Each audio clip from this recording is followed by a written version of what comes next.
Mark Meldrum, Meldrum's Monster Garage, coming to you live from the 1966 crew cab. And today we had a fantastic day working on the 1970 SS Chevelle. We had Paul Clark from Paul Clark Restorations come over and do a door alignment. I've been begging for him to get out there, and he finally did. So I was real happy. I mean, he has the patience of Job lining those doors up. He tweak a little bit here and a tweak a little there and up. Just when I thought it was perfect, he'd make another adjustment. And I tell you, he spent a lot. I think we spent 3 hours lining that door up.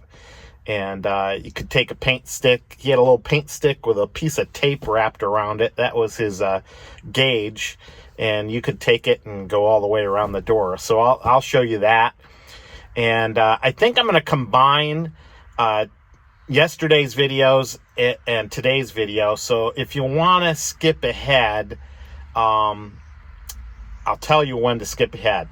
But one more thing for today, and the reason I'm in the 1966 Chevelle is a shout out to my buddy Larry Richardson down in Tennessee. And I have to apologize because I drove right by his house and didn't stop and see him. So here's his beautiful 1966 SS Chevelle in Danube blue. Look at those awesome mag wheels. They're pretty cool. And Larry Poo Poo, once again, I'm sorry I didn't stop and see you. We were on a schedule, and there was no stopping us on our drive to Nashville. But anyway, if you want to skip ahead, I'll tell you when. In the right here, skip ahead to this minute mark, and that'll take you up to what we got done today working out in the garage. So, plus a couple other things that I talked about while I was kind of waiting for Paul to do things or need my helping hand. So, anyway, here we go.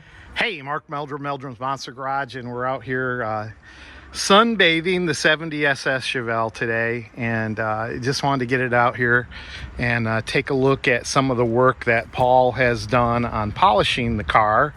And apparently Paul's coming back over. Man, when he slings that polishing stuff, it gets everywhere. I've been out here for the last hour or so just cleaning up all his polishing compound. What a job. But I'll give you some close-ups, but I thought I'd give you a little walk around on where we're at with the car. As you can see, assembly work is coming along.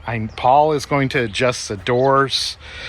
This door needs to come completely up a skosh, and then I can get the windows adjusted. That's kind of hanging me up on the interior of the car because I can't get the windows completely adjusted. As you can see, I keep working on details on the motor here.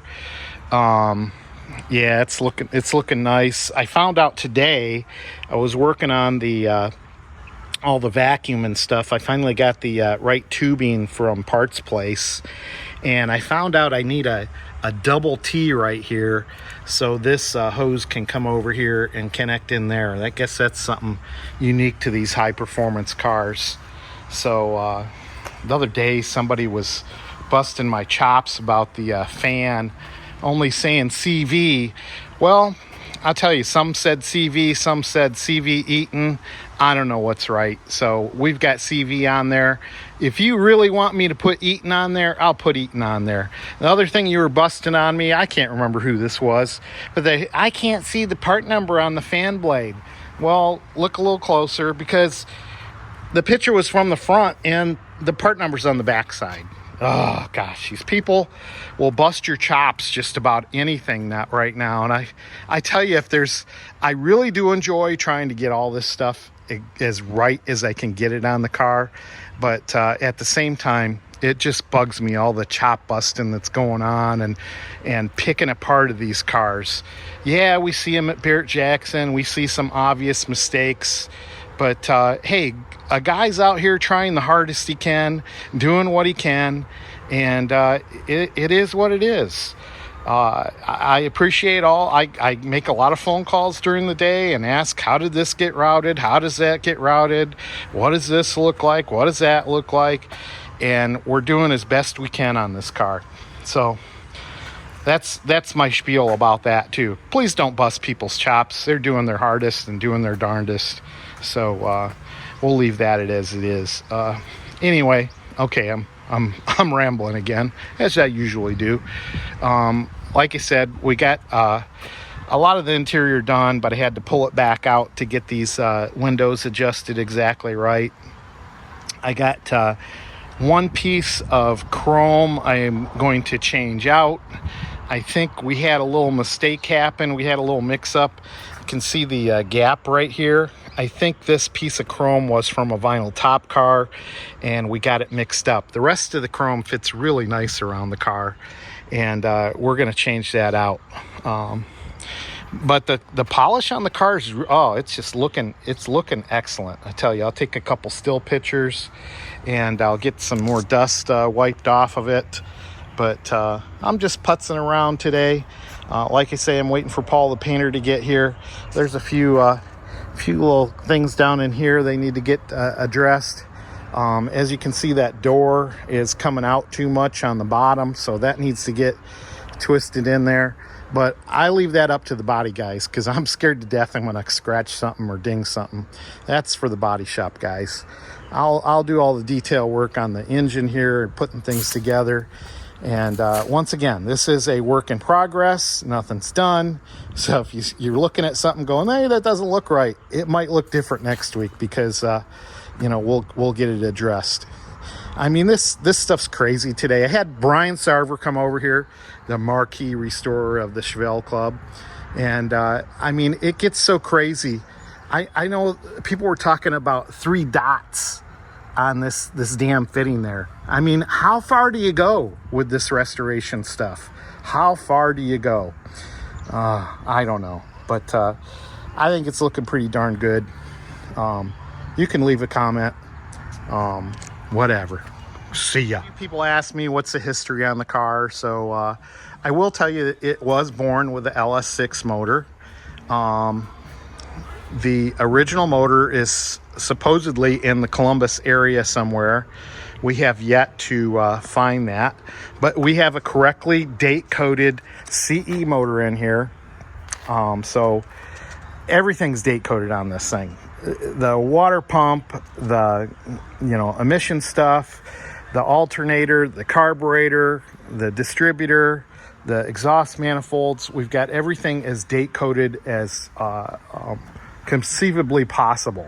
A lot of parts we took liberties on because it's just more economical to get a newer part. But intake manifolds dated 1970, I think. I don't know, January or maybe December of '69. I can't remember. But everything on this motor is really date coded nicely. Even sent the original wiper motor out. That is the original wiper motor out. We sent that out for restoration. But I don't know. That's it.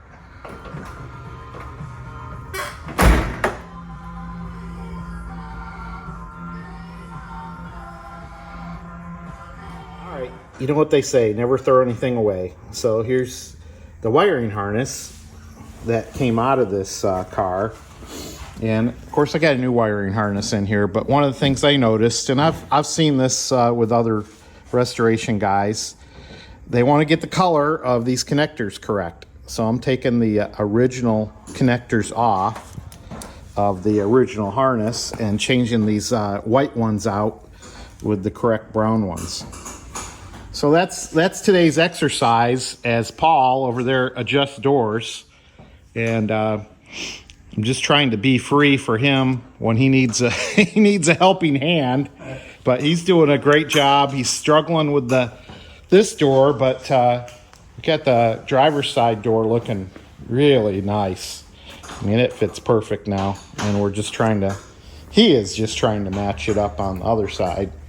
And it's crazy to me the amount of adjustments you have in these doors, but it's not always enough, is it, Paul? So he's fighting with this one a little bit, but I assure you, he will win the battle. All right, back to my connectors. Right, Paul just left, and he's got the doors adjusted on this car, and I'm super happy now. I think he's got some nice gaps. He's got a basically a paint stick with a piece of tape wrapped around him. I don't know what that meant, but he has the patience of Job for getting these doors adjusted. I was just shocked to watch all the adjustments going on, and the other side's just as nice. But he worked those nuts and the bolts and the hinges, and I don't know. I couldn't tell you what he did. He's definitely a professional. So now I can work on getting the rest of this interior done. Thank goodness.